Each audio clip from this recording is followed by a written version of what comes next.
बने नारी की श्री लक्ष्मी। अर्थात इस विद्यालय का एक उद्देश्य है कि हम मनुष्य से देवता अर्थात नर से नारायण बने। यह शिक्षा कोई मनुष्य नहीं दे रहा है, परंतु यह शिक्षा स्वयं परमपिता परमात्मा, हम आत्माओं के पिता है, वह दे रहे हैं। और इस विद्यालय को खुले हुए 87 ईयर्स हो गए हैं, 87 वर्ष हो गए हैं जो परमात्मा का कार्य शुरू है। साथ साथ इस विद्यालय का हेडक्वार्टर माउंट आबू राजस्थान में है और 145 देशों के अंदर यह शिक्षाएँ कार्य कर रही है।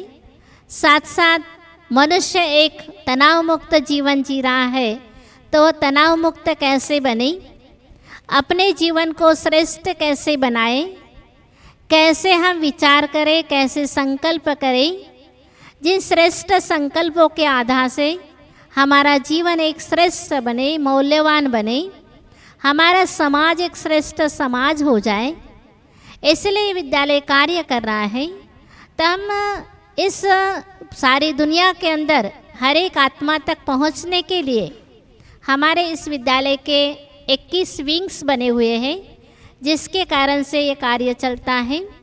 वैसे देखा जाए तो 21 विंग के अंदर साइंटिस्ट एंड इंजीनियर विंग है। उसके आधार से बहुत सारे सेमिनार्स होते हैं, कॉन्फ्रेंसेस होती है माउंट आबू के अंदर या फिर वर्धा में भी हम करते हैं, जिसके कारण से मनुष्य आत्मा तक हम पहुंच सकें। या फिर खेती के जो लोग हैं, इसको ग्राम विकास विंग कहेंगे, तो ग्राम विकास विंग के द्वारा खेती कैसे करें, अपने विचारों से फसल कैसे उगाया जाए, इसके बारे में भी सिखाया जाता है। वुमेन के लिए अर्थात महिलाओं के लिए विंग है कि महिलाएं अपने जीवन के अंदर रह करके घर गृहस्थ को संभालते हुए अपने समाज को अच्छा कैसे बना सके, उसके लिए शिक्षा दी जाती है।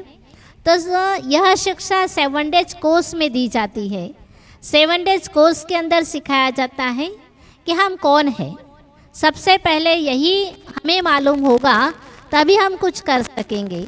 हम कौन है, तो हमें अपना शरीर का परिचय मालूम है, लेकिन इस शरीर को चलाने वाली एक चैतन्य शक्ति है, ऊर्जा है, प्रकाश है। वो कौन है, कहाँ से आए, हमें कहाँ जाना है, क्या कर रहे हैं इस दुनिया में, किस लिए आए, क्या करेंगे, ये सारी बातें जो है ये सिखाई जाती। ऐसे 7 डेज कोर्स के अंदर परमात्मा पिता कौन है यह सिखाया जाएगा, या सृष्टि का चक्र कैसे फिरता है, या मनुष्य 84 जन्म लेते या 84 लाख योनियाँ भोगनी पड़ती है। ऐसे अनेक ये 7 डेज कोर्स के अंदर अनेक बातें आपको सिखाई जाएगी, जिसके कारण से हमारा जीवन हम बहुत अच्छा बना सकेंगे और अपने समाज को भी हम सुधार सकेंगे। तो आज हमारे बीच विशेष बहरीन से आए हुए शिवलाल भाई जी पहले वर्धा में ही थे लाइट्स कंपनी में, उसके बाद में अभी बहरीन में है, अनेक स्थानों पर जाके आए। तो आज हमारे बीच में है, हम शिवलाल भाई से आज सुनेंगे कि अपना जीवन एक श्रेष्ठ अर्थात जिंदगी आसान कैसे बने। उसके लिए हम शिवलाल भाई जी को विनंती करते हैं कि आप जरूर अपना वक्तव्य हमारे बीच में रखेंगे। Om Shanti. Hello.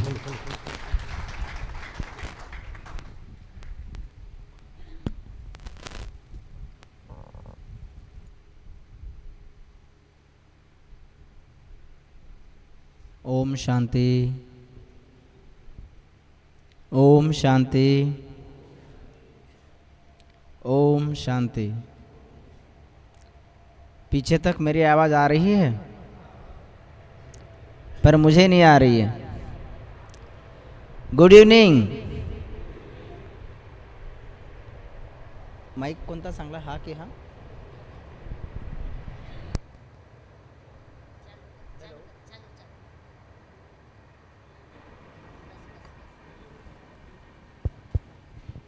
Hello, this is much more better. Okay, चलो सब लोग मेरे साथ एक बार प्यार से बोलेंगे ओम शांति। एक बार दिल से बोलेंगे Om Shanti. One more time मुस्कुरा कर बोलेंगे ओम शांति। अब लग रहा है कि मैं जिंदा दिल लोगों के बीच में आया हूं। आज का विषय क्या है? जिंदगी बने तो मुश्किल किसने बनाई है? मुश्किल किसने बनाई है? हम ही खुद सवाल है, उसके जवाब नहीं होते। कि हम ही खुद सवाल है, उसके जवाब नहीं होते। और मिट्टी में डूबे बिना गुलाब नहीं होते। शिक्षा में मुझे बताया नहीं कि इतने अच्छे लोग हैं यहाँ पे आपने, वाह। कि हम ही खुद सवाल है, उस पे जवाब नहीं होते। मिट्टी में डूबे बिना गुलाब नहीं होते। शिक्षा में यदि देश प्रेम हो तो बात बनती है। चिरागों की तरह खुद को जलाना पड़ता है, केवल मुट्ठियां बांध लेने से इनकलाब नहीं बनते। तो ये जो जिंदगी है किसने दिया है? ये जिंदगी किसकी अमानत है? ये भगवान की अमानत है। और जिंदगी के लिए क्या कहते हैं? जिंदगी के लिए 4 शब्द जो कहा है किसी कवि ने कि जिंदगी को सार्थक वही बनाते हैं जो गैरों की खातिर जीवन अपना बिताते हैं। कि जिंदगी को सार्थक वही बनाते हैं जो गैरों की खातिर जीवन अपना बिताते हैं। रामचरितमानस में गोस्वामी तुलसीदास जी ने इसी व्याख्या को क्या समझाया है कि जिंदगी की परिभाषा में क्या समझाया है?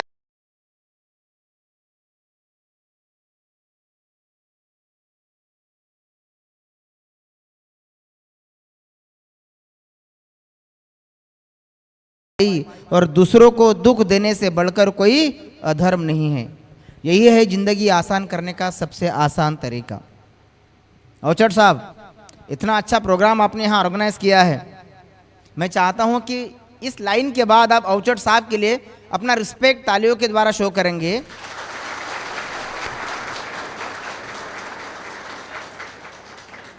कि नए घर में, ये 4 लाइनें मैं औचट साहब के लिए बोल रहा हूँ। कि नए घर में चीजें पुरानी कौन रखता है? वाह वाह, कौन बोलेगा? जिंदगी आसान बनाना है ना, तो अकेले से नहीं आएगा, दोनों तरफ से आना चाहिए ना व्यवहार। कि नए घर में चीजें पुरानी कौन रखता है? परिंदों के लिए कुंडियों में पानी कौन रखता है? ये कुछ ही है जो सेवा का व्रत धारे है, अन्यथा सलीके से बुजुर्गों की निशानी कौन रखता है? तो ये जो जीवन है, जीवन को यदि आपको आसान बनाना है तो पहले ये समझना पड़ेगा कि ये जीवन आया कहाँ से, किसकी देन है? ये जीवन भगवान की देन है ना। आपने कभी भी सुना होगा मंदिर के क्या होते हैं? ओनर्स होते हैं क्या मंदिर के? मंदिर के होते हैं ट्रस्टीज, है ना। ये मंदिर किसका है? भगवान का है बोलते। किसी ने नहीं कहा कि ये मंदिर मेरा है। उसी प्रकार से हम लोग इस जीवन के केवल ट्रस्टी है। The life belongs to somebody else. इस संसार की जितनी भी समस्याएं हैं, all the problems of this universe, there lies between 2 things. One is mind and another is matter. And if you don't mind, then it doesn't matter. ये जीवन उसी प्रकार से है ना। आपने जब पढ़ाई की होंगी तो वहाँ पे एक मजाक में एक स्लोगन रहता था कि more the study more the confusion, no study no confusion. यदि आप टेंशन लेना चाहोगे तो टेंशन है, और यदि आप टेंशन नहीं लेना चाहोगे तो है कि नहीं? मानो तो मौज है, नहीं तो समस्या तो हर रोज है कि नहीं? तो समस्याओं को जूझने की जो कला है, वो आंतरिक शक्ति जो है वो आपको मेडिटेशन सिखाता है। तो one of the most best priority जिससे आप अपनी ज़िंदगी को आसान बना सकते हैं, क्योंकि आज के वर्तमान समय में ऐसा एक भी बंदा नहीं है जिसके पास टेंशन नहीं है। टेंशन है नहीं है, ये बात मैं उनको पूछ रहा हूँ जो शादीशुदा हो गए हैं। दुनिया में 2 प्रकार के लोग होते हैं, या तो समझदार या तो शादीशुदा। आप पता नहीं किस में आते हैं, परंतु एक बात हमेशा ध्यान रखिए कि जो जीवन है भगवान की देन है। इस जीवन को आपने ट्रस्टी समझ करके चलाना है। Trustee, everything belongs to him, है ना।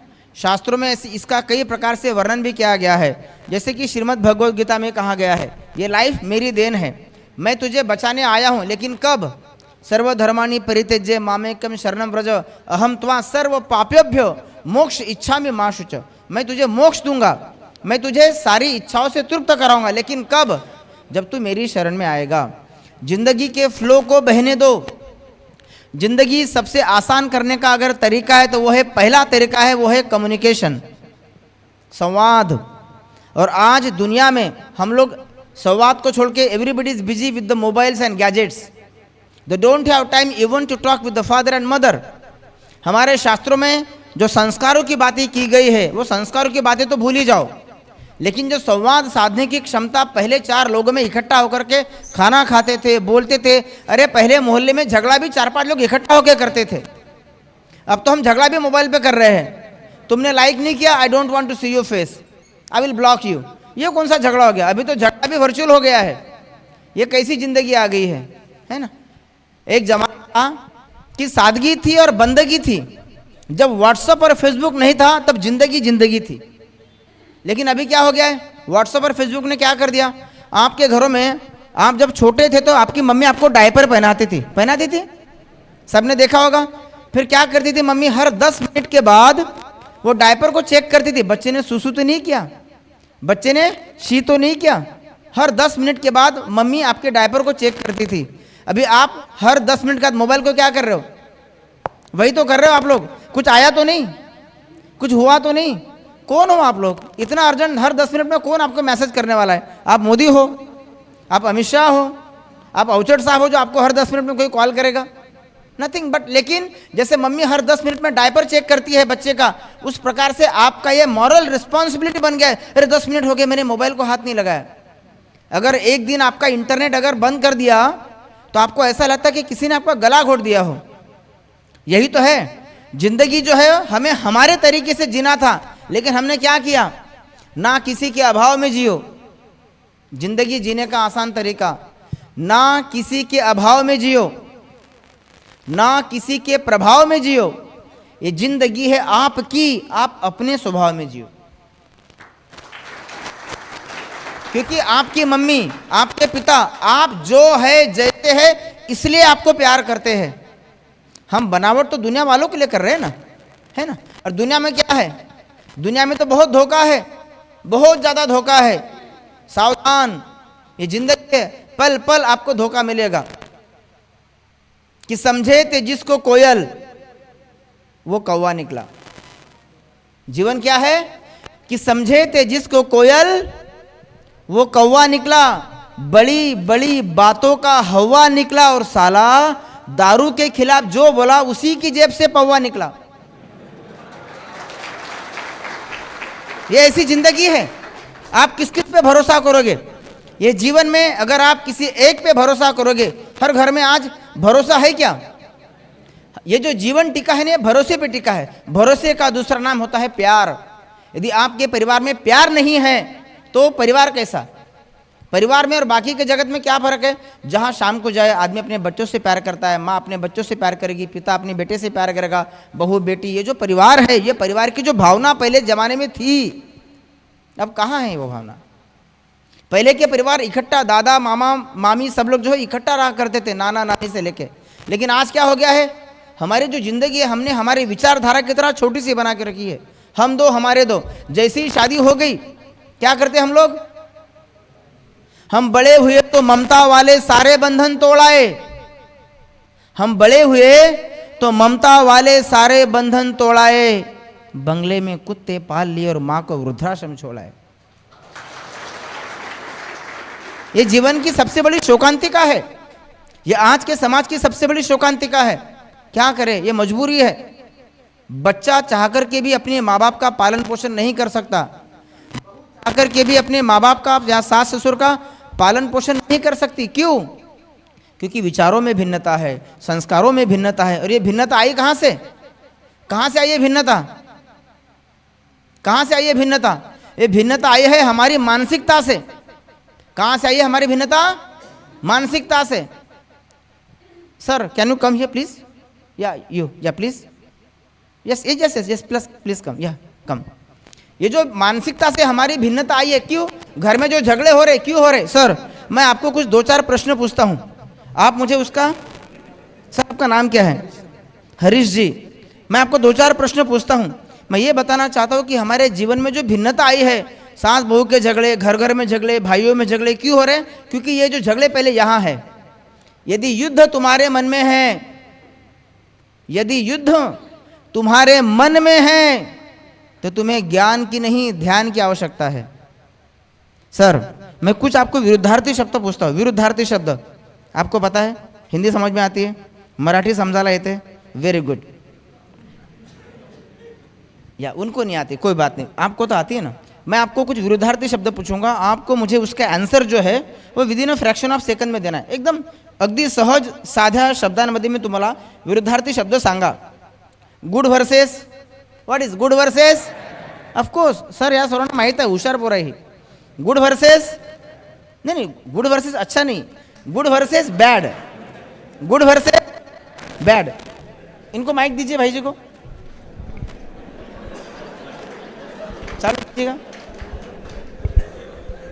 ओके, आपको मुझे इस सवालों का answer within a fraction of second देना है, ठीक है सर? गुड वर्सेस, नहीं जोर से, वो पीछे वाले को सुना ही नहीं आ रहा। गुड वर्सेस, उनको बोलो, मुझे नहीं।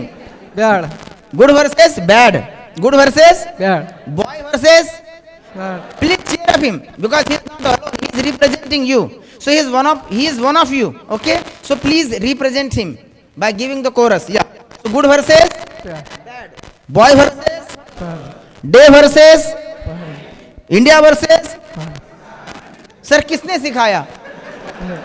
इंडिया वर्सेस पाकिस्तान, ये किसने सिखाया? कौन सी किताब में सिखाया था सरोदे साहब कि इंडिया वर्सेस पाकिस्तान होता है? किसने सिखाया? हेलो, हाँ, किसने सिखाया था इंडिया वर्सेस पाकिस्तान? ये आपने पहले से ही अपने मन में बना के रखा है। तो जो आसान था वो आसान नहीं रहा। पाकिस्तान मतलब तू हमारा दुश्मन ही है। कल मैं आपको पूछूंगा सास वर्सेस, तो जिस भी घर में जाएगी झगड़ा ही करेगी। ये कौन सिखाया? इस परिवार की एकता को किसने तोड़ा है? एकता कपूर ने, टीवी के द्वारा, सीरियल्स के द्वारा। तो जिंदगी आसान कैसे बनेगी? आपने पहले से यहाँ अपने आप को दुश्मन बना के रखा है। सर एक छोटा सा सवाल मैं आपको पूछता हूँ, लेकिन आपको ये आसान सवाल है, ठीक है? ये जो दीदी है, इन्होंने कौन से कलर की साड़ी पहनी है? उधर देख के बताओ। सफेद, सफेद। वो जो दीदी है उन्होंने कौन से कलर की साड़ी पहनी है? सफेद, सफेद। ये जो दीदी है इन्होंने कौन से कलर की साड़ी पहनी है? सफेद, सफेद। वो जो पर्दा है वो कौन से कलर का पर्दा है? सफेद। गाय क्या पीती है? दूध। अजर साहब, किसी ने बताया नहीं मुझे कि वर्धा में गाय दूध पीती है। सर वो 2 गाय मेरे लिए बुक कर दीजिए। मैं चाहता हूं कि एक गाय तो मैं मेरे साथ लेके जाऊं, कुछ भी हो जाए। तो ये जो आपने मानसिकता बना के रखी है, ये यहाँ है, यहाँ आपके दिमाग में। और मुझे अब थैंक यू फॉर दैट कि मुझे आज ही पता चला कि गाय दूध भी पीती है। दूध कहाँ पीती है? हाँ, दूध नहीं पीती, अच्छी बात है। तो ये जो आपने हमारे यहाँ पे मानसिकता बना के रखी है, ये क्यों बनाई है? उसको कहते हैं प्री जजमेंटल बुद्धि। थैंक यू सरोदे साहब, थैंक यू। तो ये इसी के कारण हमने जो मानसिकता बना के रखी है, ये जो इस मानसिकता के कारण ही आज घर घर में झगड़े हो रहे हैं। है ने पहले से यहाँ बना कर रखा है, सास वर्सेस बहू, इंडिया वर्सेस पाकिस्तान, ये यहाँ बना के रखा है हमने। जब तक आप अपनी मानसिकता को परिवर्तन नहीं करेंगे, 2 भाइयों में झगड़े होते रहेंगे। ये जो परिवार है, चाहे कुछ भी हो जाए, परिवार को कभी टूटने मत दे एट एनी कॉस्ट, क्योंकि जब आप मरोगे तो आपको कंधा कौन देगा? परिवार वाले। जब आपकी मुसीबत में सबसे ज़्यादा काम कौन आएंगे? इसलिए परिवार को बहुत ज़्यादा प्यार करो। अगर आप चाहते हो कि आपकी ज़िंदगी आसान बने, इतना प्यार करो, इतना प्यार करो, क्योंकि प्यार में वो ताकत है दुनिया को झुकाने की। प्यार में वो ताकत है दुनिया को झुकाने की, वरना क्या जरूरत थी प्रभु श्री राम को शबरी के झूठे बेर खाने की।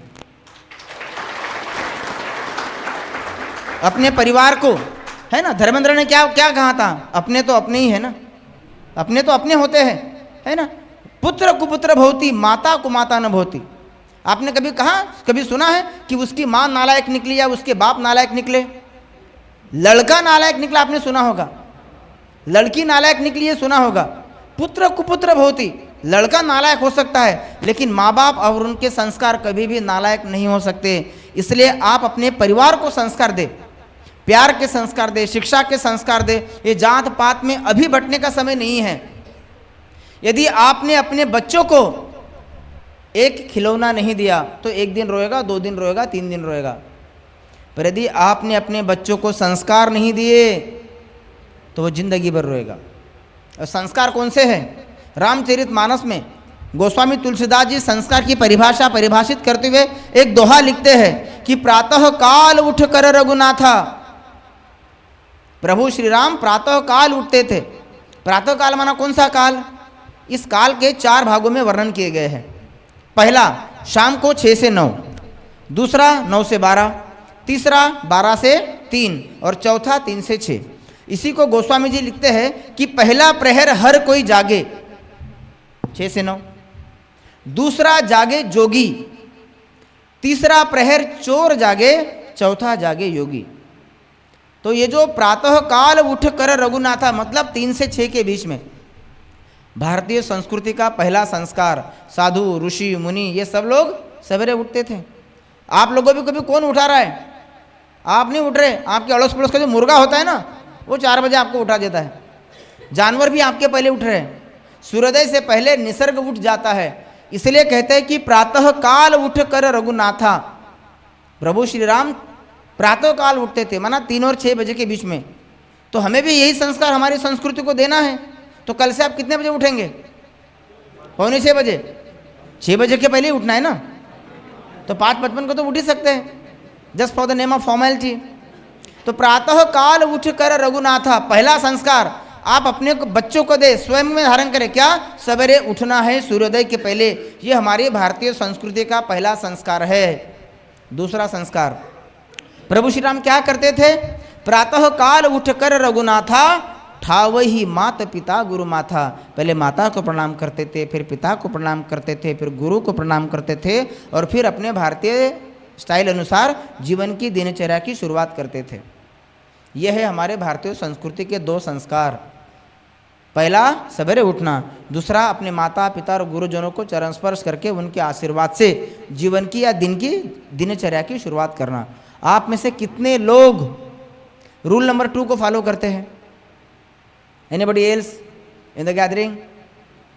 कल से आपको rule number 1 and rule number 2 follow करना है। लेकिन यदि आप कल से अपने माता पिता के पैर छूने जाएंगे तो आपका बाप बोलेगा, बेटा ये पागल तो नहीं हो गया? कल तक तो मुझे लात मार रहा था, आज मेरे पैरों में आके गिर रहा है। जरूर इसकी नज़र मेरे प्रॉपर्टी पर होगी। यदि बेटी अपने माँ के पैर छूने जाएगी तो क्या बोलेंगे? जरूर इसकी नज़र मेरे गहनों पर है ना। कहने का भावार्थ आपको थोड़ा सा संकोच तो होगा लेकिन करना पड़ेगा। जो ये काम स्थूल या शारीरिक रीति से कर सकते हैं जरूर करें। अदरवाइज मैं आपको इसका एक आसान तरीका बताता हूँ। आप मानसिक रूप से अपने माता पिता और गुरुजनों का चरण स्पर्श करके दिन की शुरुआत कर सकते हैं। मानसिक रूप से कैसे करेंगे? सभी लोग राम मंदिर, वर्धा के राम मंदिर को याद करो। उसके ऊपर झंडा लगा है, उसके ऊपर एक लाल कलर का झंडा लगा है, उसके ऊपर एक लाइट लगा है। सबने याद किया? आप यहाँ थे पर आपने झंडा देख के आए। जिस प्रकार से आपने बुद्धि के द्वारा उस झंडे को देखा उसी प्रकार से आप अपने माता पिता और गुरुजनों को बौद्धिक रूप से चरण स्पर्श करके आ सकते हो। And it will take maximum 3 seconds to get it done. परंतु ये जो संस्कार है आप अपने परिवार को दे, आप अपने आने वाली पीढ़ियों को दे। अगर ये नहीं होगा तो 2 भाइयों के बीच में, 2 माताओं के बीच में, 2 बहनों के बीच में ये जो झगड़े लग रहे, क्यों लग रहे? इससे आपके परिवार में एक भाईचारा बना रहेगा, आदर भाव का। नहीं तो क्या हो रहा है आजकल? 2 भाइयों का कितना अच्छा झगड़ा हो रहा है, कोई पटता नहीं भाइयों में। शादी होगी, 2 भाइयों में झगड़े, प्रॉपर्टी के लिए झगड़े। पारिवारिक एकता को कभी भी बिखरने मत दे। परिवार आपकी स्ट्रांगनेस है। प्रभु श्री राम ने क्या किया था? पारिवारिक एकता बनाए के लिए वनवास चले गए। हम लोग कैसे हैं? सवेरे रामायण पढ़ेंगे और फिर दिन भर घर में महाभारत करते हैं। यही तो हो रहा है हमारे घरों में, है ना। कितने लोग भगवान को मानते हैं? वाह, दैट्स नाइस। कितने लोग भगवान की मानते हैं?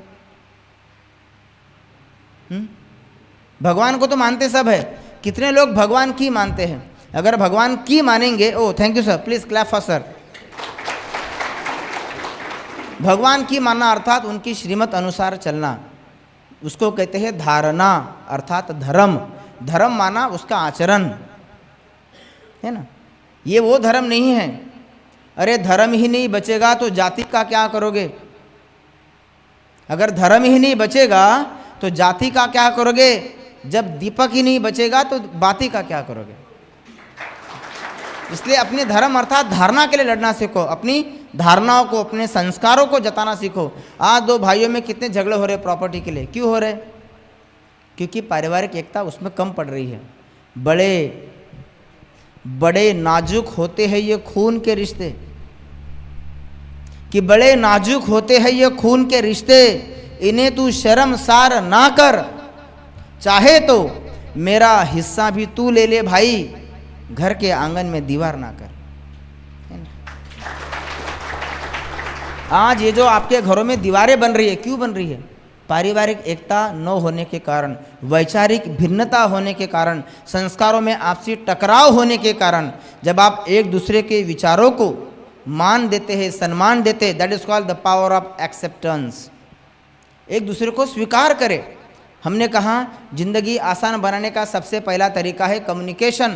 पहले वैचारिक कम्युनिकेशन अच्छा करें, ये यहाँ से क्लीन हो। निर्मल जनमन सो मोही पावा, मोहे कपट छल छिद्र न भावा। पहले ये क्लीन होना चाहिए। फिर हमारी व्यवहार शैली क्लीन एंड क्लियर हो, हमारे हाथ, हमारे पैर, हमारा communication, it should be very clean and clear. जब आप लोग सवेरे एक दूसरे से मिलते हैं तो कैसे मिलते हैं?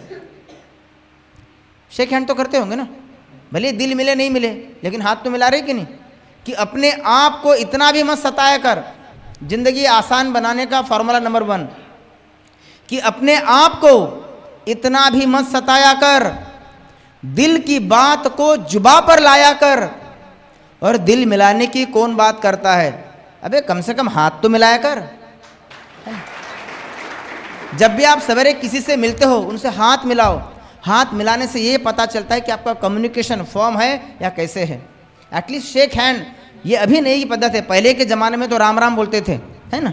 अभी हम लोग शेक हैंड पे आए, कोई बात नहीं, but communication is the first step of जिंदगी बने आसान।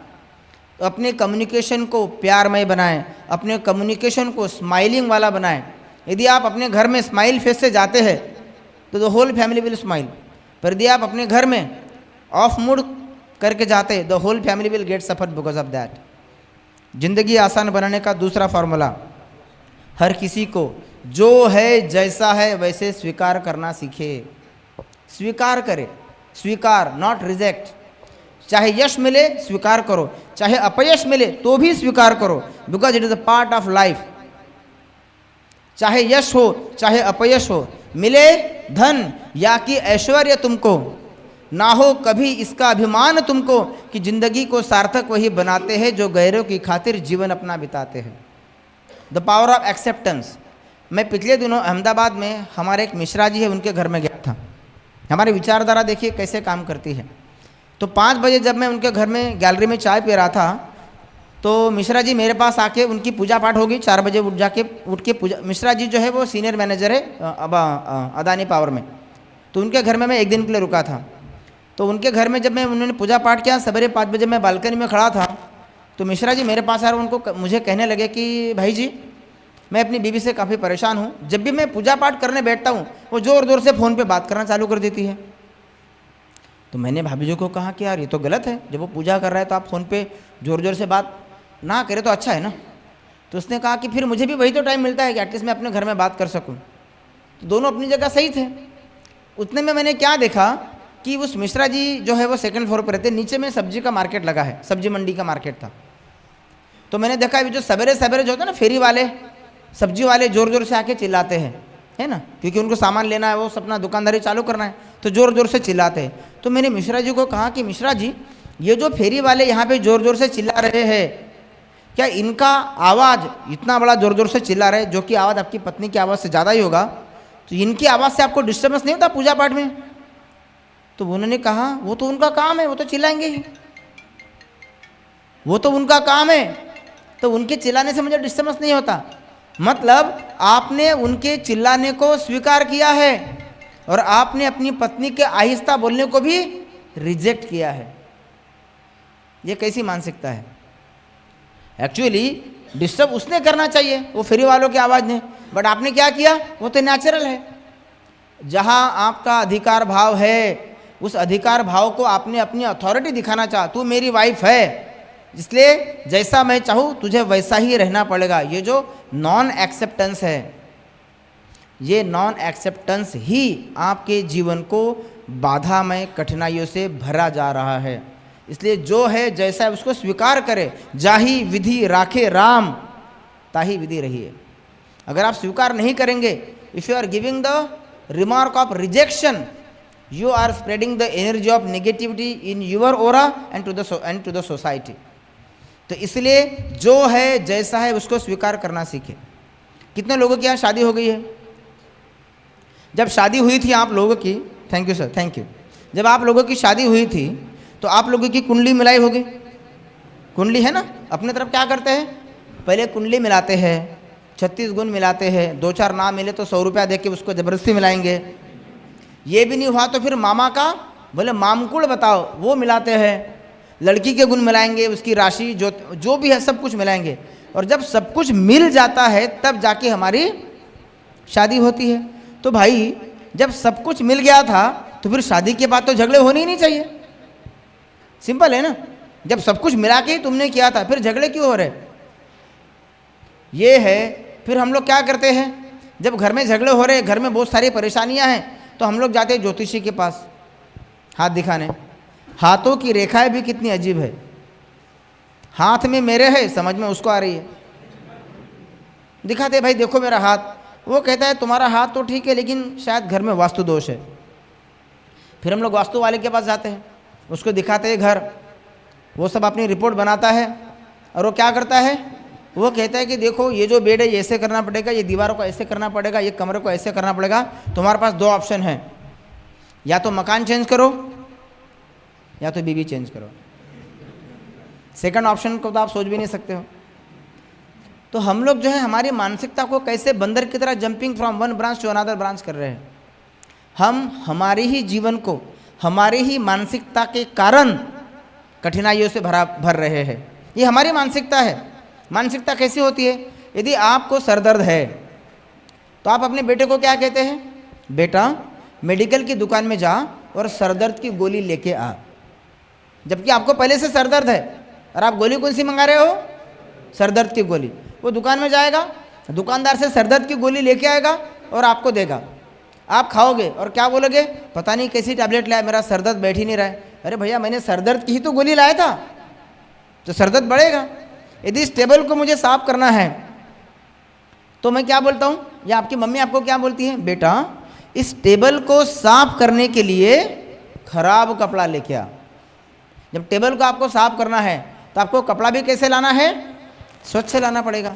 ये जब हम हमारी मानसिकता को स्वच्छ करते हैं, हमारा मन, हमारी बुद्धि, हमारे संस्कार, when they are in collinearity only then you can perform a blissful actions. तो जिंदगी आसान करने का दूसरा विषय था, जो है जैसा है उसको स्वीकार करना सीखे। तीसरा, अपने अहंकार को थोड़ा सा कम करें।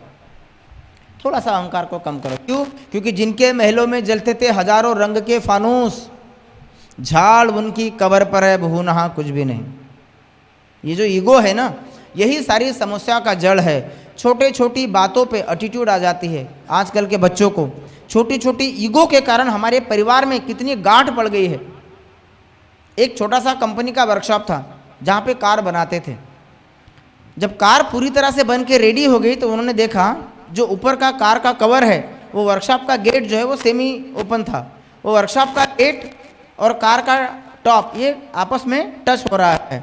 यदि कार को बाहर निकालना है तो ऊपर की जो कार की टॉप शेड है ना, सन वाली सनरूफ, उसमें स्क्रैच लगेगी। जब कार को बाहर कैसे निकाले? कई लोगों ने सुझाव दिया कि हम कार को डिसमेंटल करेंगे और बाद में दोबारा वहाँ पे असेंबल करेंगे, पर मैनेजर ने कहा कि नहीं, दिस इज़ नॉट एक्सेप्टेबल। कई लोगों ने, वहाँ की जो धुरंधर इंजीनियर थे, दिमाग लगाया। ये एक सच्ची घटना है BMW के वर्कशॉप की। पर वो कार को बाहर नहीं निकाल पा रहे थे। ये पूरा इंसिडेंस वहाँ का एक वॉचमैन देख रहा था। वो वॉचमैन उनको देखा कि मेरे साहब लोग काफ़ी परेशान हैं, उसके पास आया और कहने लगे कि सर क्या प्रॉब्लम है। तो मैनेजर को लगा कि ये वॉचमैन मुझे पूछ रहा है कि क्या प्रॉब्लम है। तो उसने कहा कि कोई बात नहीं सर, आप मुझे बताओ, शायद मैं आपको कुछ हेल्प कर सकूं। तो उसने कहा कि ये जो कार है, ये कार मुझे शेड के बाहर निकालनी है, परंतु शेड इसको टकरा रहा है कार की सनरूफ को।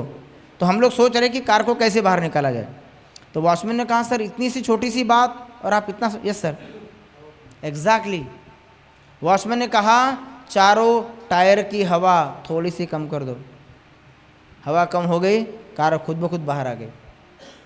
तो कभी भी अपने ईगो को थोड़ा सा सीमट करके रखे, क्योंकि जो ईगो है ना, EGO, when you cut E then it will automatically go. So आपको ये याद रखना है, अपने पारिवारिक घर में अपने ईगो को थोड़ा सा कम करें। जहाँ ईगो है वहाँ समस्या आनी ही आनी है ना। रामायण किसके कारण हुआ है? शब्दों के कारण। महाभारत किसके कारण हुआ है? शब्दों के कारण। जहाँ आप अपने पारिवारिक मर्यादा पुरुषोत्तम, जहाँ आप अपनी पारिवारिक मर्यादाओं को तोड़ देंगे वहाँ रामायण होगा। यदि अपने हक के लिए नहीं लड़ोगे तो रामायण होगा, और यदि दूसरों का हक छीनोगे तो महाभारत होगा। ये बात तो पक्की तय है। इसलिए अपने ईगो को बैलेंस करना सीखे। आज हर एक के पास ईगो है, अपना समझ, छोटी छोटी बातों में टकराव। पहले के ज़माने में दोस्त लोग इकट्ठा रहते थे, खान-पान करते। आज छोटी छोटी बातों में जो समस्या आ रही है, ये हमारी ही ज़िंदगी को मुश्किल बनाते जा रही है। और एक छोटी सी बात, जब भी आप दूसरों को अप्रिशिएट करते हैं, you are getting a blessing. Appreciate others. अपने जीवन को आसान बनाने के लिए आपको 5 प्रकार की समस्याएं आएगी। शारीरिक समस्याएं, बीमारियां। अगर बीमारी आ गई तो आप अपनी ज़िंदगी आसान बना पाएंगे? नहीं बना पाएंगे। इसलिए get up early in the morning, drink nice water, Ramdev Baba का योगा करो, प्राणायाम करो, ये सब बहुत सारी बातें हैं, हम लोग उसमें नहीं जाएंगे। दूसरा है मेंटल समस्याएं। ये आपके पास हज़ारों है। आज 80% जो रोग है, डिजीजेज है, दे आर साइकोसोमैटिक। लोगों को रात को नींद नहीं आती। कैसे आ गई? दुनिया भर का टेंशन यहाँ पे पाल के रखा है। आप सब लोग अपना हाथ ऐसे आगे खड़ा करें, ऐसा आगे करें हाथ। यह आपका अपना हाथ है। अभी आप इस प्रकार का हाथ रखेंगे तो आपको दर्द हो रहा है? नहीं हो रहा है। पर यदि यही हाथ आप 2 मिनट तक ऐसा पकड़ के रखेंगे तो दर्द होगा? नहीं होगा। यदि 10 मिनट तक पकड़ेंगे तो दर्द होगा, और 1 घंटे तक पकड़ेंगे तो शायद पैरालिसिस भी आएगा। जबकि ये आपका अपना हाथ था, फिर भी आपको दर्द हो रहा है। हो रहा है ना? नहीं हो रहा तो रहने दो, मुझे तो अच्छा है। तो ये आपका अपना हाथ है। Get down please. तो जब आप सोचिए, जब आप 5 मिनट तक अपने हाथ को इस प्रकार के होल्ड करके रखते हैं तो आपको दर्द हो रहा है, तो सोचिए बचपन से लेके अभी तक आपने इस मन में कितनी सारी बातें होल्ड करके रखी है। इसकी उसकी बुराइयाँ, झगड़े, मैं इसको कभी माफ़ नहीं करूँगा। ये जो आपने कचरा यहाँ बिठा कर रखा है, तो आपके मन को दर्द होता होगा? नहीं होता होगा? तो ये जो आपने एक दूसरे के प्रति अपने मन में गांठें बांध के रखी हैं, इसको थोड़ा कम करना पड़ेगा। ये जो गांठें आपने अपने परिवार के प्रति, अपने समाज के प्रति, अपने भाई बहनों के प्रति बांध के रखी है। जिंदगी शांति से जीने के 2 तरीके हैं। यदि आप चाहते हैं, ये एक बेस्ट फार्मूला है अपनी ज़िंदगी को आसान बनाने का। शांति से जीने के 2 तरीके हैं। माफ़ कर दो उनको जिनको आप भूल नहीं सकते। आप अपने माँ बाप को भूल सकते हैं क्या? बेटे को, बेटी को, बच्चों को नहीं। तो उनकी गलतियों को माफ़ कर दो। यहाँ क्यों पकड़ के रख रहे हो मन में? माफ़ करो, अपना अकाउंट साफ करो। शांति से जीने के 2 तरीके हैं। रूल नंबर 1, माफ़ कर दो उनको जिनको आप भूल नहीं सकते। रूल नंबर 2, भूल जाओ उनको जिनको आप माफ़ नहीं कर सकते। अपने मन को हमेशा हल्का रखो। जब आप लाइट है, only then you can live a light life. जब आप सुखी है तभी आप औरों को भी सुखी बना सकते हो। और लाइट रहने के लिए ये जो मेडिटेशन सिखाते हैं ब्रह्मा कुमारीज वाले, this is one of the best method to live a light life. यहाँ पे यही दिखाया जाता है कि आप एक शांत स्वरूप आत्मा हो, आप एक प्रेम स्वरूप आत्मा हो। So when you are peaceful, you can spread the vibrations of peace in the atmosphere. तो अभी सब लोग अपनी अपनी आंखें बंद करें। मेडिटेशन की मैं आपको सबसे बेस्ट टेक्निक बताता हूँ। What is meditation? सब लोग अपनी अपनी आंखें बंद करें, अपने अपने घरों में चले, अपने घर में जाए, जूते बाहर निकाले, डोरबेल बजाए, डोरबेल बजाई, किसी ने दरवाज़ा खोला, आप सोफे पे जाके बैठे, आपको प्यास लगी थी, आप किचन की तरफ गए, किचन में फ्रिज पड़ी है, आपने फ्रिज खोला, फ्रिज में पानी की बोतल पड़ी है, बोतल को बाहर निकाले, 2 घूंट पानी पिए, पानी बहुत ठंडा था। वहाँ एक नींबू पड़ा है पीले कलर का, उस नींबू को बाहर निकाले, उसके 2 टुकड़े करे चाकू से, और उस आधे नींबू को अपने जीभ पर अच्छी तरह से मसल ले। उस नींबू को जीभ पर रगड़े, नींबू बहुत खट्टा है। वो जो आधा टुकड़ा भी वहाँ बचा है, उस टुकड़े को भी ले ले, उस टुकड़े को फिर से जीभ पर अच्छी तरह से मसल ले। नींबू बहुत खट्टा है। फ्रिज में थोड़ी सी इमली भी पड़ी है, इमली को भी बाहर निकाले, इमली को अच्छी तरह से अपने मुंह में घुमाए, अपनी जीभ पर इमली को होमोजीनियस बनाए अच्छी तरह से। इमली बहुत खट्टी है। अब अपनी आंखें खोल के यहाँ वापस आ जाइए। कितनों के मुंह में पानी आया? पानी आया? या thank you. This is what the meditation is. इसी को मेडिटेशन कहते हैं। मेडिटेशन में 3 बातें आपको सिखाई जाती है। पहला है लिसनिंग, दूसरा है ऑब्जर्वेशन, और तीसरा है पावर ऑफ डिसीजन। जब आप होमोजीनियस होकर के, कोलिनियर होकर, मन बुद्धि से जब किसी चीज़ को याद करते हो तो उसके गुणों का आप टेस्ट कर सकते हो, उसके गुणों को आप एंजॉय कर सकते हो। सोचो, एक निर्जीव चीज़ को प्रॉपर तरीके से याद करने से यदि उसका टेस्ट आपके लाइफ में आ रहा है, तो भगवान जो प्यार का सागर है, सुखों का सागर है, आनंद का सागर है, उसको यदि मैं सही तरीके से याद करूँगा तो क्या मेरी ज़िंदगी आसान नहीं होगी? तो क्या मेरी ज़िंदगी पीसफुल नहीं होगी? वो प्यार का सागर है, यदि मैं उसको प्यार से अच्छी तरह से विधिवत याद करता हूँ, जैसे आपने नींबू को याद किया तो आपके मुंह में पानी आया, उसी प्रकार से यदि आप भगवान को, जो प्यार का सागर है, उसको याद करेंगे तो आपकी ज़िंदगी में प्यार आएगा नहीं आएगा? जो शांति का सागर है उसको विधिवत याद करोगे तो आपके जीवन में शांति आएगी नहीं आएगी? इसलिए मेडिटेशन सीखना बहुत ज़रूरी है। मेडिटेशन में हम लोग क्या कहते हैं? Meditation, me plus attention, attention over me. अपने ऊपर ध्यान देना है, अपने ऊपर ध्यान दो। अपने ऊपर ध्यान देना मतलब अपनी महानता को जानो, अपनी महानता को जानो। और अपनी महानता कब जानेंगे? जब हम लोग अंतरात्मा में प्रवेश करेंगे। हमारे पास बहुत सारी सुषुप्त शक्तियाँ हैं, बहुत सारे सुषुप्त शक्तियाँ हैं, उसका विकास ये मेडिटेशन से ही होगा। इसीलिए यदि आपको अपने जीवन को पीसफुल बनाना है, लवली बनाना है, हैप्पीली बनाना है, ब्लिसफुल बनाना है, तो अपनी महानता को जाने और मेडिटेशन सीखे। मेडिटेशन में आपको 4 बातें बताई जाती है। नंबर 1, जब भी आप कल से सवेरे उठेंगे, ये 4 बातें आपको अपने जीवन में दोहरानी है। So this is called 4G formula. 4G formula. पहला जी, जब भी आप कल सवेरे उठेंगे तो पहला जी अपने आप से बोलना है। The moment you wake up and open your eyes, you start remembering your first G. What is first G? I am good. What is first G? I am good. मैं बहुत अच्छा हूँ, मेरा शरीर बहुत अच्छा है, मेरा स्वास्थ्य बहुत अच्छा है, मेरे रिलेशन बहुत अच्छे हैं, मेरी जीवन बहुत अच्छी है। This is called first G. Second G, what is second G? We are good. What is second G? We are good. We means my family, मेरे माँ बाप, भाई बहन, ये परिवार वाले, ये सब अच्छे लोग हैं। We are good and feel the vibrations of goodness in your home. जो आप सोचोगे वही तो बनोगे। यद दृष्टि तद सृष्टि। जैसे आपकी सोच उसी प्रकार का वाइब्रेशंस आप अपने घरों में पैदा कर रहे हो। तो second G, what is second G? We are good. What is third G? Everybody is good. Everybody, मेरे ऑफिस के लोग, मेरे समाज के लोग, मेरे रिलेटिव, मेरे दोस्त, ये सब लोग अच्छे हैं, सब लोग अच्छे हैं।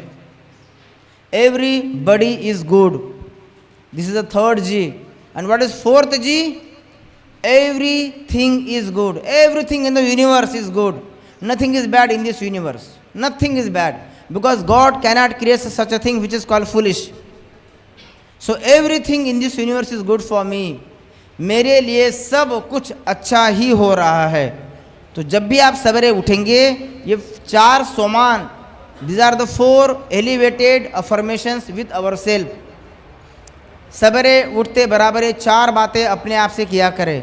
सो what was the first G? I am good. Second G? We are good. Third G? Everybody is good. And what is fourth G? Everything is good. जब आप इस गुडनेस को समाज में फैलाएंगे, अपने घरों में फैलाएंगे, तो आपके साथ everything will be like that what you are giving to the society. यदि आपने दीवार पे सफ़ेद बॉल फेंका है तो आपके पास क्या आएगा? सफ़ेद बॉल ही आएगा। यदि आपने दीवार पे ब्लैक बॉल फेंका है तो what will come back to you? What will bounce back to you? Of course black ball. तो आपको करना क्या है? जो आप दोगे सोच समझ करके देना है। यहाँ पे जब कोई व्यक्ति मरता है तो हम लोग क्या कहते हैं? डॉक्टर साहब क्या कहते हैं? मिस्टर संजय को हॉस्पिटल में एडमिट करो, आईसीयू में एडमिट करो। पर जब वो मर जाता है तो डॉक्टर साहब क्या कहते हैं? डेड बॉडी को लेके आओ। तो what is lacking in the process? Why he is not telling that now bring the Sanjay out? जाते समय संजय को आईसीयू में एडमिट करो, लाते समय डेड बॉडी को लेके आओ। व्हाई? क्योंकि उसके शरीर को चलाने वाली जो शक्ति थी, आत्मा, वह वहाँ नहीं रही।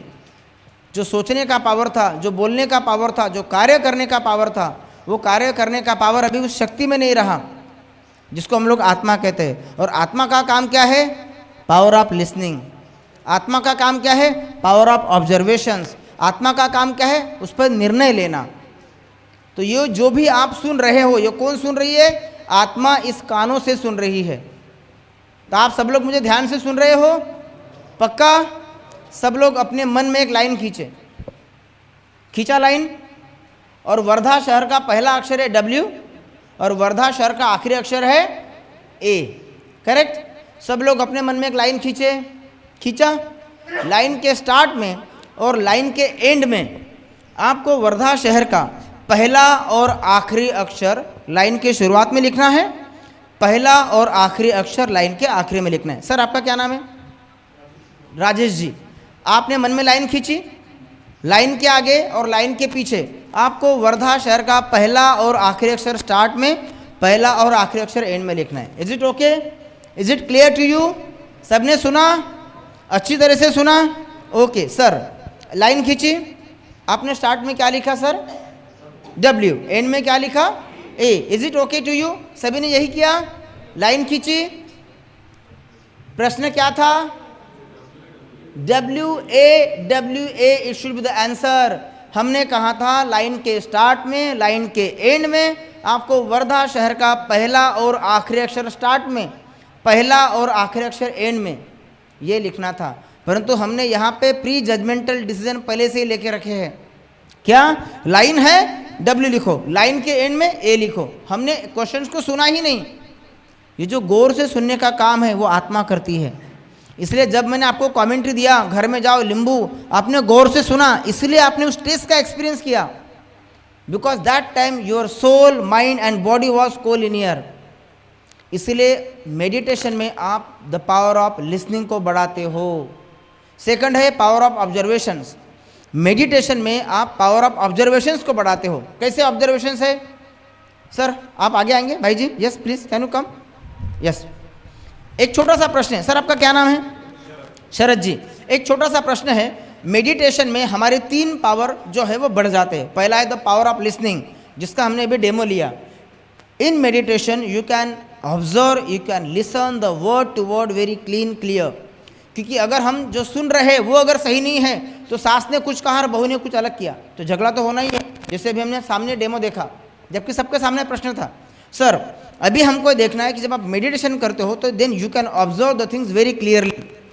मेडिटेशन कि अगर आपका ऑब्जर्वेशन ही गलत है तो आपकी जीवन में बहुत सारी समस्याएं आएगी। तो एक ऑब्जर्वेशन का आपको सवाल पूछता हूँ। वर्धा शहर है, वहाँ पे राम मंदिर है। उस राम मंदिर में ऊपर में एक लाल कलर का झंडा लगा है। उस लाल कलर के झंडे पे एक लाल कलर का लाइट लगा है। यहाँ तक क्लियर है? जब वर्धा शहर की लाइट चली जाएगी तो वो लाइट भी बंद हो जाएगा। Is it okay? यहाँ तक क्लियर है? एक दिन पूरे वर्धा शहर की लाइट चली गई, उसके बावजूद वर्धा में कहीं भी लाइट नहीं है, उसके बावजूद वो जो मंदिर है ऊपर जो लाल झंडा लगा है, उस लाल झंडे के ऊपर जो लाइट लगा है, जब लाइट उसके बावजूद भी लाइट कभी बंद हो रहा है, कभी बुझ रहा है, कभी बंद हो रहा है, कभी बुझ रहा है। ऐसा क्यों? आप सब लोग शांत रहे। मेडिटेशन आपकी लिसनिंग पावर को बढ़ाता है, मेडिटेशन आपकी ऑब्जर्वेशन पावर को बढ़ाता है, मेडिटेशन आपकी डिसीजन स्किल्स को बढ़ाता है, जिसके कारण आपके जीवन के सारे निर्णय ये आसान बन जाते हैं। And when the decisions of the life is आसान, द लाइफ इज आसान। सर प्रश्न समझ में आया? दोबारा सुनाऊं मैं या is it clear to you? let me repeat my question one more time. If anybody know the answer, just raise your hand. Is it okay to you? Yeah, I will come back to you. Sir, let me repeat my question. Wardha शहर है, वहाँ राम मंदिर है। राम मंदिर के ऊपर एक लाल colour का झंडा लगा है। उस लाल कलर के झंडे के ऊपर एक लाल कलर का लाइट लगा है। जब वर्धा शहर की, पूरे भारत की लाइट चली गई तो लाइट भी बंद होगा। वो लाइट सोलर पे नहीं है, वो लाइट चाइना का नहीं है, वो लाइट मोबाइल का नहीं है, वो सब बातें भूल जाओ। जब हाँ बंद रहेगा, बराबर है। लाइट चलेगी तो बंद रहेगा, चालू बंद नहीं होगा। लेकिन एक दिन या एक रात जब पूरे वर्धा शहर की लाइट चली गई, उसके बावजूद भी वो लाइट जो है कभी बंद हो रहा है, कभी बुझ रहा है। ऐसा क्यों?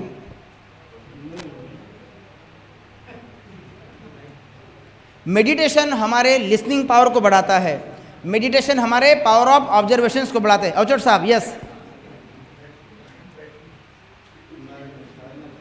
यस माय डियर, एक ही बात है सर। मैंने ये नहीं कहा कि लाइट चालू बंद हो रहा है, मैंने कहा जब भी लाइट जा रही है वो लाइट कभी बंद हो रहा है, कभी बुझ रहा है। मतलब बंद ही तो है मेरे भाई। बट होता क्या है, हम लोग हमारे हाथ के ऑब्जर्वेशंस को देखते हैं। When you see the things accordingly you decide the things in your mind, और उसके अनुसार, thank you sir, thank you, और उसके अनुसार आपके निर्णय होते हैं। तीसरा है आपकी निर्णय लेने की क्षमता। यदि आपकी डिसीजन अगर गलत है, आज जो बच्चा 10वीं में है, अपने माँ बाप की आशाओं को, एक्सपेक्टेशन को पूरा नहीं कर पा रहा है।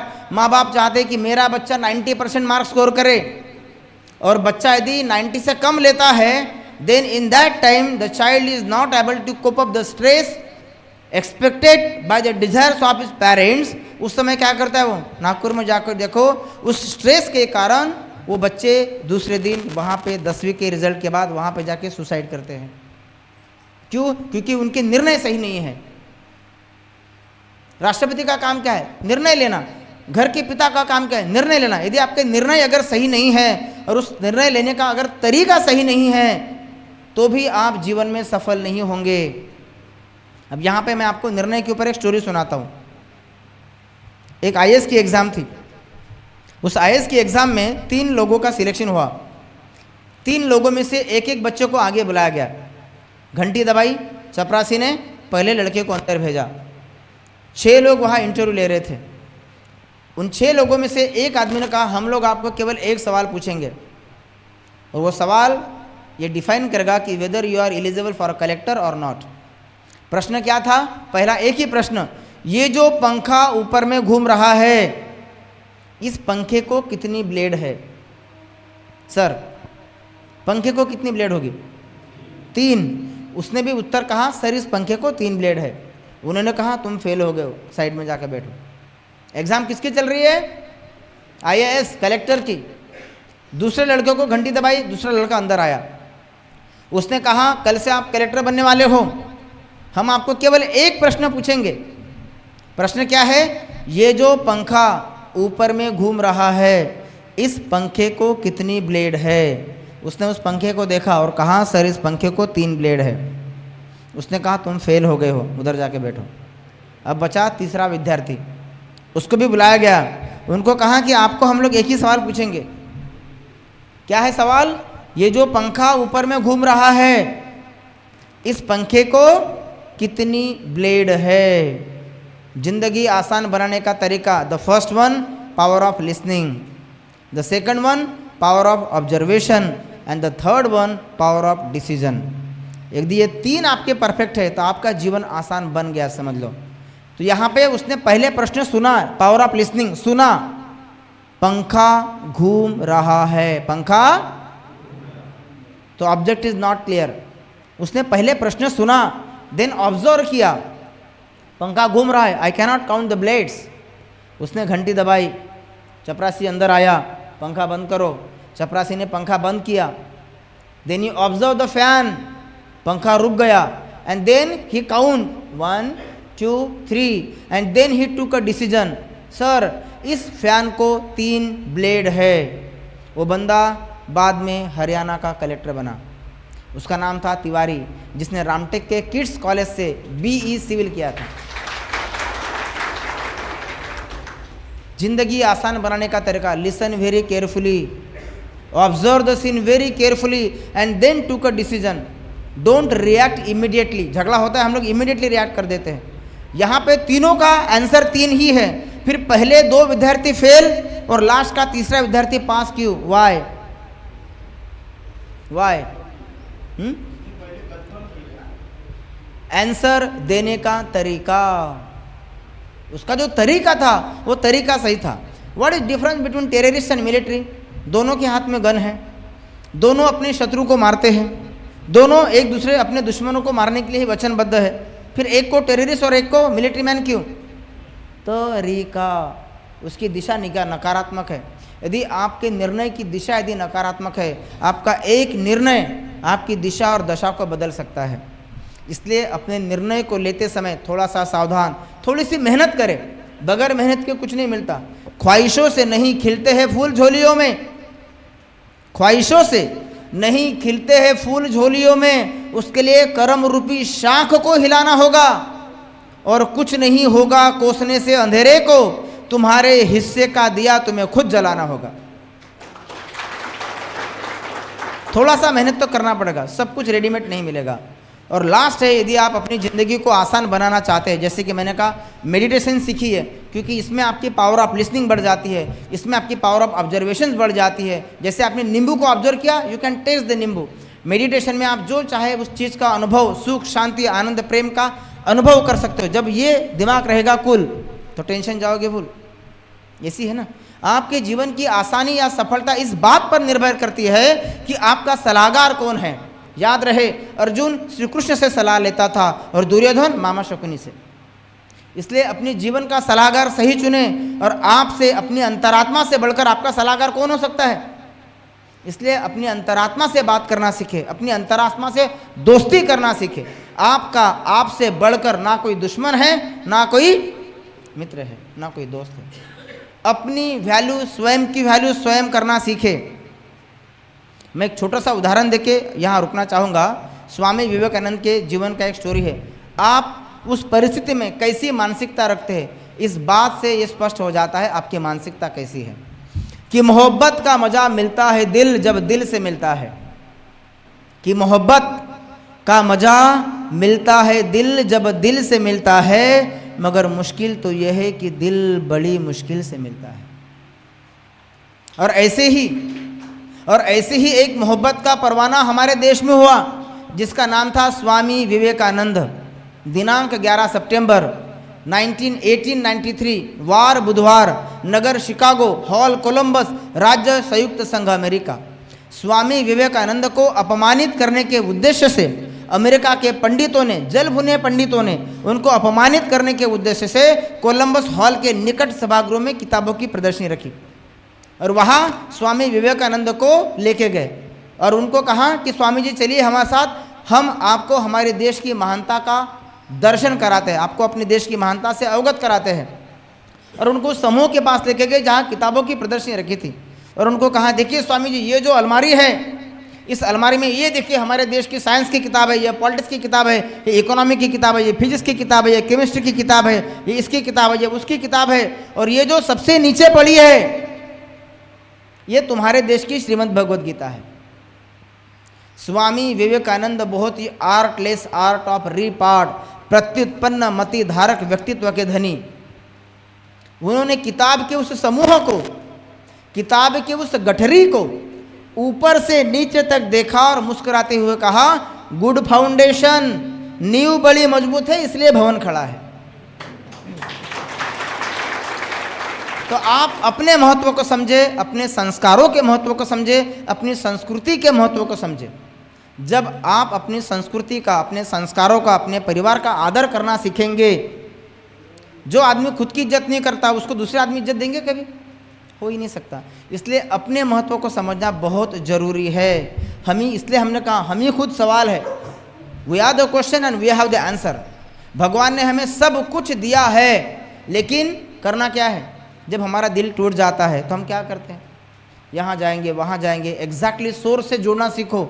मेडिटेशन आपको प्यार, सुख, शांति की अनुभूति करना सिखाता है। जब टूटने लगे हौसला तो ये याद रखना कि बिना मेहनत के तख्तोताज नहीं मिलते। कि जब टूटने लगे हौसला तो ये याद रखना कि बिना मेहनत के तख्तोताज नहीं मिलते, और ढूंढ ही लेते हैं अंधेरों में मंजिल अपनी, जुगनू कभी रोशनी के मोहताज नहीं बनते। तो यहाँ मैं आप सभी को मेडिटेशन अर्थात इस जुगनू की, इस दिए की, इस लव की, प्रकाश की सीमा को बढ़ाने हेतु मैं आप सभी को रिक्वेस्ट करता हूँ कि यहाँ वर्धा में जो इनका मेडिटेशन सेंटर है वहाँ आप जाए, मेडिटेशन को सीखें, जिससे आपके जीवन आसान बनने में बहुत ज़्यादा सहायता होगी। Because meditation is one of the best source. Everybody has tension, everybody has stress, everybody is in depression, everybody has anxiety and anger. इन सब को एक तरफ रखो और meditation will balance all these things in a very fruitful way. Meditation में we are developing the culture of peace. हम लोग 1 घंटे की पीस के लिए ट्राई नहीं कर रहे, we are developing the lifestyle of culture of peace. तो मेडिटेशन सीखिए, सवेरे उठिए, 10 मिनट मेडिटेशन का अभ्यास कीजिए। यकीन मानिए आपके जीवन में बहुत सारा बदलाव आपको दिखाई देगा। 2 मिनट के लिए मैं, हमारी माधुरी दीदी यहाँ उपस्थित है, उनको निवेदन करता हूँ कि इस कार्यक्रम की समाप्ति मेडिटेशन की कमेंट्री के साथ करेंगे। आप सभी 3 मिनट और शांति से बैठेंगे। मैं दीदी जी को रिक्वेस्ट करता हूँ, जो कि वर्धा सेंटर ब्रह्मा कुमारी इसकी मुख्य संचालिका है, हमारे बीच यहाँ आई है। We are very lucky and fortunate that she is here. So I will request her that she will give a 3 minutes commentary and you will experience the peace within. Thank you. Om Shanti.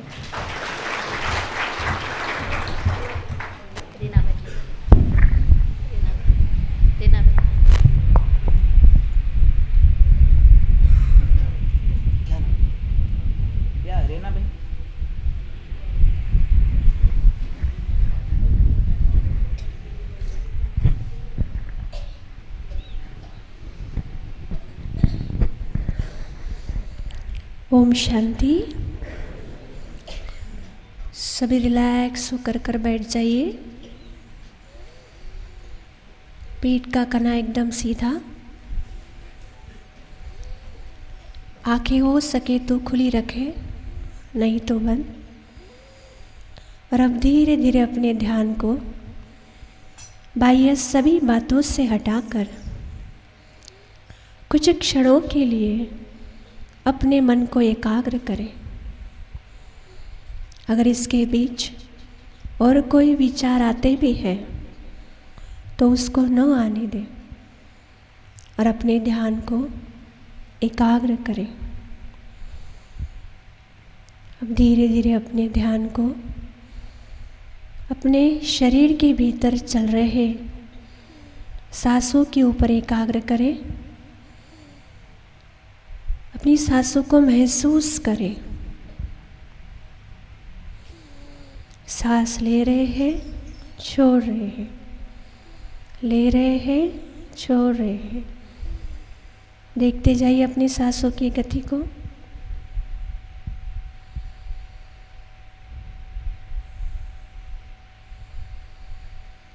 अब धीरे धीरे मेरी सांसों की गति कम होती जा रही है। अब अब इसी ध्यान को अपने सांसों से हटाकर अपने दोनों आंखों के मध्य में लेके जाए और देखें जहाँ आप तिलक लगाते हो, कुमकुम लगाते हो, वहाँ पर एक छोटा सा सफेद सितारा चमक रहा है। सभी विजुलाइज करें, हमारे मस्तक के बीच चमक रहा है एक अजब सितारा, और ये सितारा और कोई नहीं, मैं स्वयं इस शरीर के मालिक चैतन्य शक्ति आत्मा हूँ। सभी फील करें स्वयं को, मैं आत्मा ही हूँ जो सारा दिन इस शरीर में रहकर आँखों द्वारा देखती हूँ, कानों द्वारा सुनती हूँ, मुख द्वारा बोलती हूँ। हर कर्म करने वाले, हर विचारों की रचना करने वाले, हर भावना को महसूस करने वाली मैं अजर अमर अविनाशी एक चैतन्य सत्ता हूँ। मैं आत्मा जब अच्छा सोचकर अच्छा कर्म करती हूँ तो सुख मैं इस शरीर के द्वारा ही प्राप्त करती हूँ, और जब कभी भी गलत सोचकर गलत कर्म करती हूँ तो दुख भी मैं इसी शरीर के द्वारा अनुभव करती हूँ। मेरे इस वर्तमान जीवन में जो कुछ भी सुख है, दुख है, वो मेरे ही किए गए कर्मों का प्रतिफल है।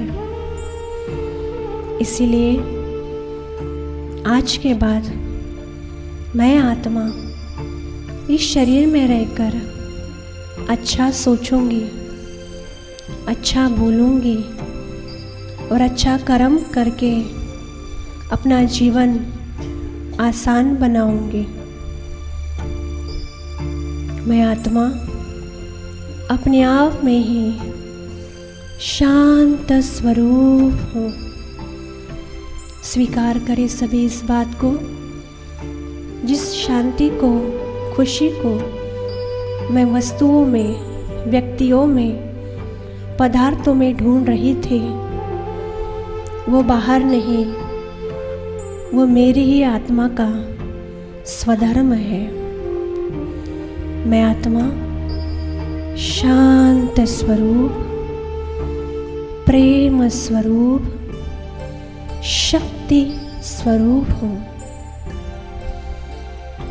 और मुझ आत्मा को इन गुणों से भरपूर कराने के लिए मुझ आत्मा का पिता, जो बिल्कुल मेरी ही जैसा निराकार है, जिसको सभी धर्मों के लोग गॉड, अल्लाह, ईश्वर, खुदा के नाम से जानते हैं, वो निराकार परमात्मा इस कलयुग के अंत में इस सृष्टि पर आया है, और वो बड़े प्यार से कह रहा है, हे मेरे मीठे बच्चे, हे मेरे प्यारे बच्चे, तुम जो भी हो, जैसे भी हो, तुम मेरे हो। अपने आप को पहचानो, अपने पिता को पहचानो और समय को पहचानो। तुम अपने आप में शक्तिशाली हो, शांत हो, सुख स्वरूप हो। तो इसी शांति और शक्ति को स्वयं में भरकर हम अपना आने वाला जीवन जिएंगे। तो अब हम सभी मिलकर के 3 बारी ओम की ध्वनि करेंगे। पहली ओम की ध्वनि में हम परमात्मा से शांति लेकर अपने शरीर को शांत करेंगे। दूसरी ओम शांति में हम ये शांति पूरे वर्धा शहर को पहुंचाएंगे, और तीसरी ओम शांति में हम परमात्मा से शांति लेकर सारी विश्व की आत्माओं तक पहुंचाएंगे। तो सभी मेरे साथ एक साथ ओम की ध्वनि करेंगे। तो सभी लंबी गहरी सांस लें और बोले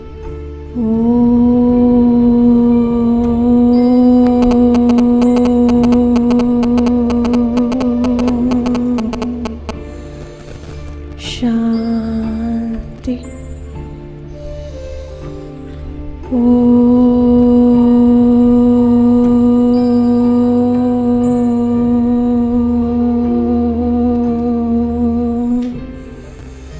शांति।